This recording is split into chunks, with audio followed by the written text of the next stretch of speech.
ஒரு விவசாயி, தேவனுடைய பிள்ளை, பெயர் டேனியல். இவர் மழையை நம்பிதான் பயிரை விதைப்பார். அப்போ அந்த வில்லேஜில் வந்து மழை என்பது மிக முக்கியமானது. அந்த மழை காலம் வரும்போது அவங்களுக்கு அவ்வளோ பெரிய சந்தோஷம். அந்த நேரத்தில் விதைகளை விதைப்பார்கள். இப்போ இவங்க வானத்தை பார்த்து பயிர். ஒரு நேரத்தில் மழை வரல. மழை இல்லாமல் விதைக்க முடியாது, அறுக்க முடியாது. இந்த வருடமே போச்சுன்ற ஒரு வேதனையில வறுமையில போயிட்டு இருக்கு. அடுத்த வருடமும் மழை வராத ஒரு சூழ்நிலை. அப்பொழுதுதான் துக்கத்தோட டேனியல் என்கிறதான இந்த ஃபார்மர் ஜெபம் பண்ணிட்டு இருக்கிறாராம். ஆண்டவரே என்னை நினைவு கூறுங்கன்னுட்டு.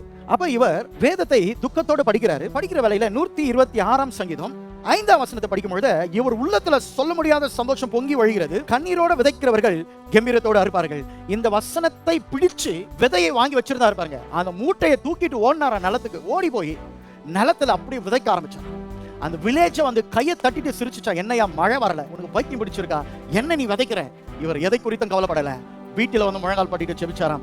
ஜனங்களுக்கு நான் பைத்தியமா தோன்றினாலும் எனக்கு தெரியும் ஆண்டவரே, விதை செத்து போனாலும் உம்முடைய வார்த்தை சாகாது.